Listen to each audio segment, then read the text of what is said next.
Amados e amadas de Deus, é com uma saudade imensa do Papa Francisco. Sim, que saudades do Papa Francisco. Foi ele quando cardeal de Buenos Aires e relator da Conferência da Aparecida em 2007, cunhou essa expressão de uma igreja samaritana. E tendo se tornado um Papa, ele toma novamente para a Igreja Universal, uma igreja samaritana.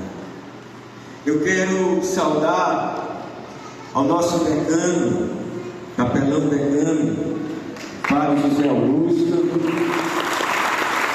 tão querido de todos nós, o Padre Natal, que é Natal o ano inteiro, que é Padre Capelão, para o pessoal entender melhor, das irmãs, o Padre Lazarista, o Padre Cleiton, que também está fazendo um mestrado, o diácono Antônio, Virgínia, irmã Wanda, e amados e amadas de Deus, a pastora, a reverenda Kelly e o reverendo Maurício, sejam bem-vindos. Eu vi o pastor Manuel por aqui, por essa porta, não estou vendo mais, Batista, e o reverendo Ezra da Igreja Anglicana, que também está por aí. É uma alegria, é uma honra tê-los conosco. O Evangelho, alguém para provar Jesus, para tentar Jesus, o verbo do grego é tentação, para provocar Jesus, vai perguntar como é que se entra no reino de Deus. E Jesus então pergunta a ele qual é a lei. Ele é um professor de Bíblia, ele é um doutor da lei. Aí ele vai dizer aquele mandamento: amar a Deus com toda a inteligência, com toda a vontade, com todo o coração, e amar o próximo como a si mesmo. Amar a Deus, que nos ama por primeiro, enviando o seu Filho e enviando o Espírito Santo. Amar ao próximo, que vai ganhar uma ética nova a partir de Jesus. Amai-vos como eu vos amei, mas também o amor a si mesmo. É preciso que eu me ame, que eu cuide de mim. E então ele ouviu do ponto de vista exegético, hermenêutica, como um catedrático. Aí Jesus joga, como numa maiêutica dos filósofos gregos, joga para ele, quando ele vai dizer: quem é o meu próximo? É essa pergunta que Jesus faz a cada um de nós. Quem é o meu próximo? Quem é o nosso próximo? Aí ele, então, Jesus vai então contar esta parábola tão conhecida por nós do samaritano.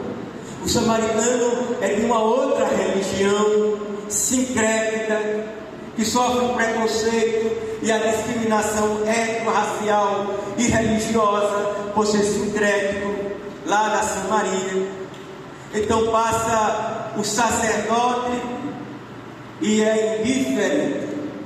Depois passa o levita e também é indiferente. Porém passa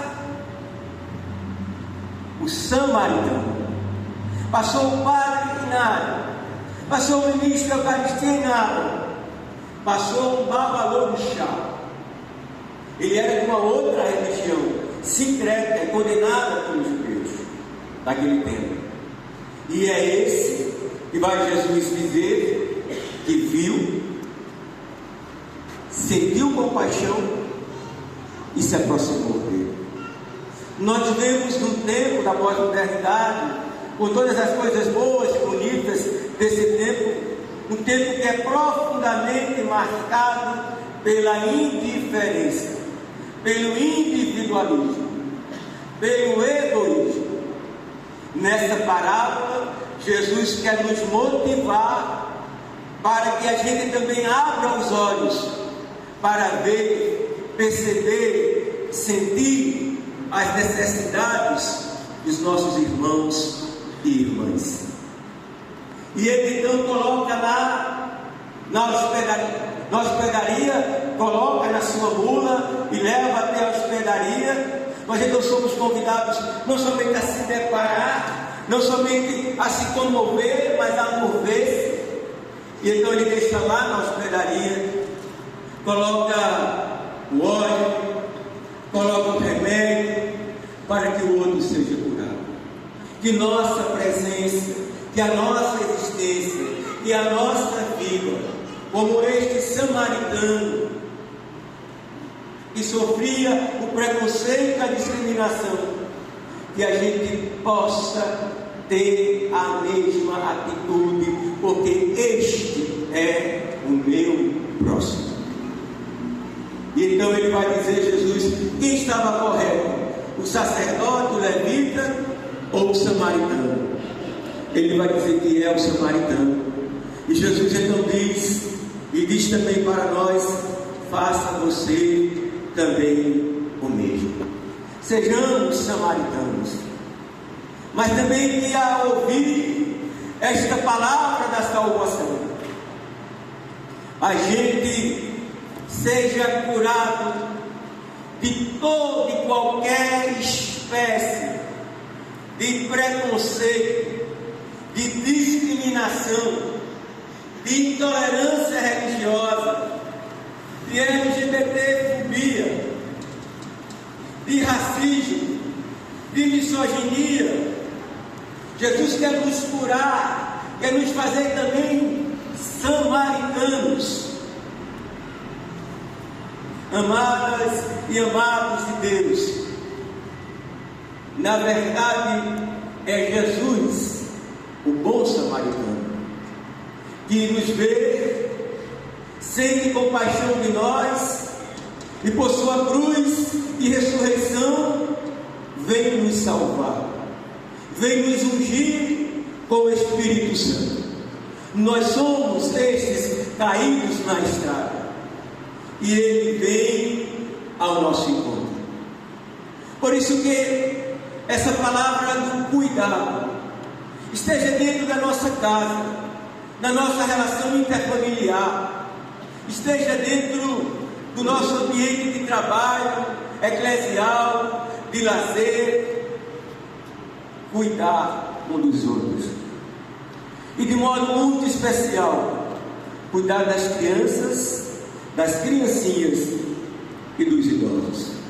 São essas duas preciosidades que temos no país um estatuto para dizer que a criança e o idoso são prioridades absolutas. Esse cuidar nos recorda o tempo todo a profecia do Antigo Testamento, a profecia de Jesus no Novo Testamento, que é o cuidado com os pobres. É uma vergonha, uma economia que não tenha como centralidade a dignidade da pessoa humana e o equilíbrio ecológico. Por isso somos convidados, como cristãos, a sermos agentes de transformação.